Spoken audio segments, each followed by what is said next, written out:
បាទគ្រប់ជំរាបសួរពុកម៉ែបងប្អូនបាទថ្ងៃនេះខ្ញុំណែនាំពុកម៉ែបងប្អូនបន្តិចតាក់ទងជាមួយនឹងពុកម៉ែបងប្អូនដែលតែងតែមានបញ្ហាប្រើប្រាស់ជាមួយនឹងទឹករត់ដែលភាគច្រើនទឹកស្អាតទឹកបរិវត្តរបស់យើងហ្នឹងថ្លាហើយក៏ប៉ុន្តែពេលណាមួយដែលចែកដល់ណាមួយតែងតែមានកកបាទអញ្ចឹងគឺយើងមានវិធីសាស្ត្រការទប់ស្កាត់បាទអញ្ចឹងថ្ងៃនេះខ្ញុំសូមណែនាំពុកម៉ែបងប្អូនបើសិនជាទឹកពុកម៉ែបងប្អូនមានកកមានអីយើងអាចប្រើប្រាស់ជាមួយនឹងប្រភេទ filter ចម្រោះបែបនេះគឺដើម្បីជាតម្រងក្នុងការចាប់កកដីឬក៏កកទឹកដែលចូលមកពីទឹករត់តករបស់យើងហ្នឹងដោយប្រការណាមួយបាទជួនកាលវាមានលក្ខខណ្ឌបែកទៅយូរបែបផ្សេងៗចូលមកអញ្ចឹងអាចប្រើប្រាស់ក្នុងភោជនីយដ្ឋានឬក៏ផ្ទះពុកម៉ែបងប្អូនមានកកដីអញ្ចឹងបើសិនជាពុកម៉ែបងប្អូនមានតម្រូវការ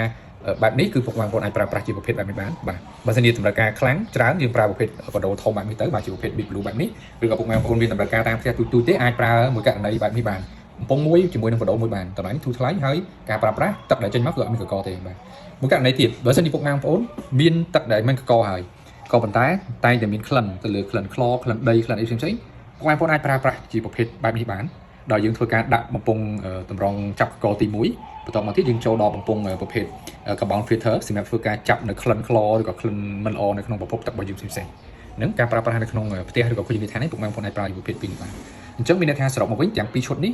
ទាំងពីរលក្ខខណ្ឌនេះគឺពុកម៉ែបងប្អូនអាចប្រើប្រាស់នៅក្នុងប្រភពទឹកដែលចេញមកមានលក្ខណៈមិនថ្លាល្អមានកកមានអីផ្សេងៗក៏ទឹកដែលមានក្លិនបាទអញ្ចឹងបើសិនជាពុកម៉ែបងប្អូនមានតម្រូវការប្រើប្រាស់ឬក៏លក្ខខណ្ឌពុកម៉ែបងប្អូនជួបនៅបញ្ហាដូចទាំងពីរនេះពុកម៉ែបងប្អូនអាចប្រើប្រាស់ចំពោះប្រព័ន្ធទាំងពីរប្រភេទនេះបានពីរលក្ខខណ្ឌនេះបានបាទអរគុណច្រើនជំរាប